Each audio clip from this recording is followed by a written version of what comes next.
Hi යාළුවනේ ඔයාලට කොහොමද? ඔයාලා හොඳින් ඉන්නවද?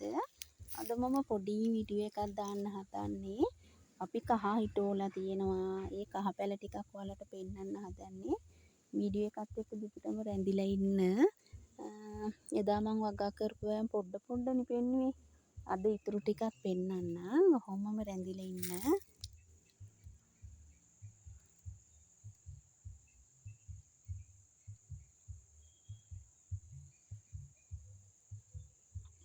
ඔය දිගටම පේන්නේ කහ දාලා තියෙනවා.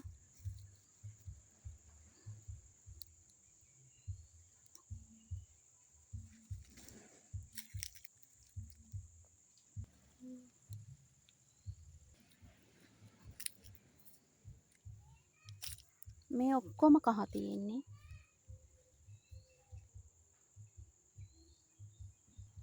අර පැත්තේ තියෙනවා උඩට යන්න බෑ.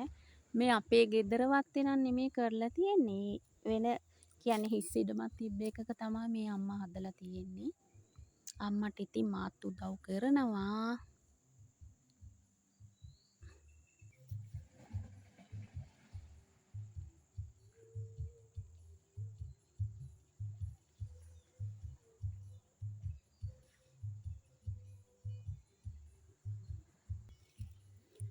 දෙහි පැලත් හදලා තිනවා තැනින් තැන. දෙහිත් ඉතින් වටිනවනේ මේ කාලේ හැටියට. මේ සේරක් තියනවා යාළුවනේ.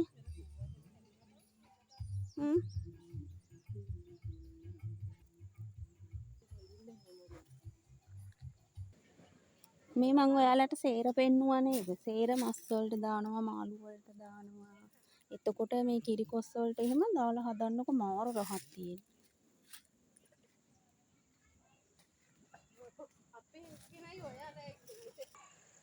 මේ කරපිංච තියෙනවා.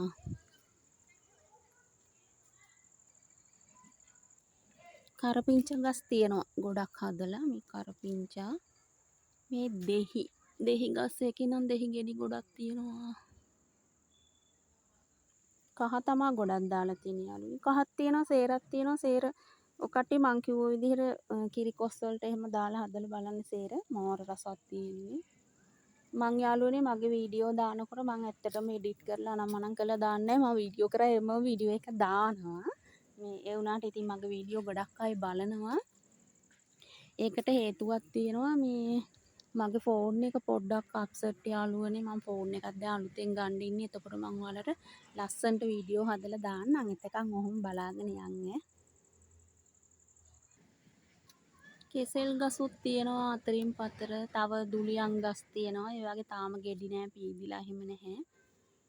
මේ පැත්තෙන් මේ සේර තියෙන්නේ.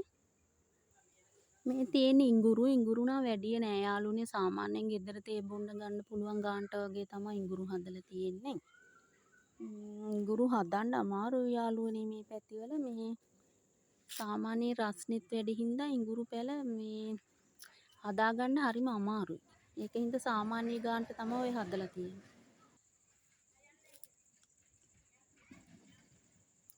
කරපිංච නම් ගොඩක් හදලා තියෙනවා. මේවා නම් කඩවල් වලට එහෙම දානවා.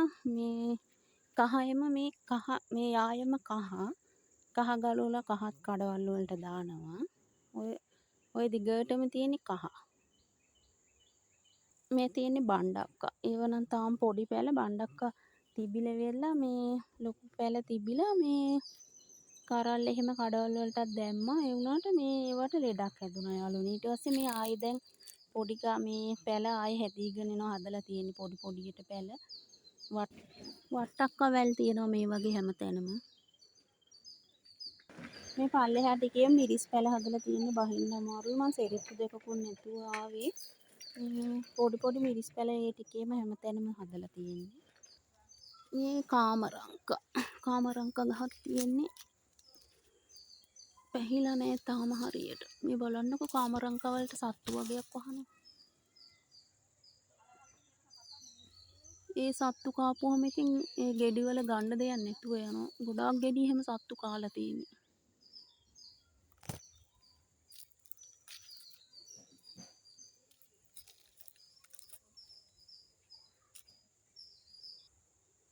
රබරල්ලා පැලක් තියෙනවා තැනින් තැන හදලා. මේ ටැප් කරලා වතුර අරගෙන තියෙන වතුර දාන්න පේනවනේ මේ පොළව කොච්චර බලන්නකෝ මේ ප්‍රශ්නයක් තියනවාද කියලා. පොළව තනිකර වේලිලා තියෙන්නේ. ඒ වුණාට මේ පැලවලට වතුර දාලා ඉතින් ඒවා හරියට හදා ගන්නවා. ඉතින් ඒ වෙනුවෙන් මහන්සි වෙන්න ඕන.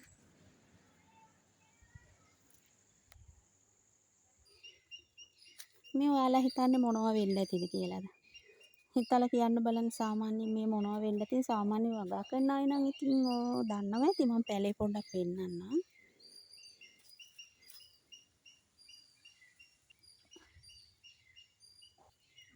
මේ ගෝවා. මේ හදලා තියෙන්නේ ගෝවා. තාම ඒවා පොඩි පැල. මේ කෑල්ලෙම ගෝවා දාලා තියෙන්නේ.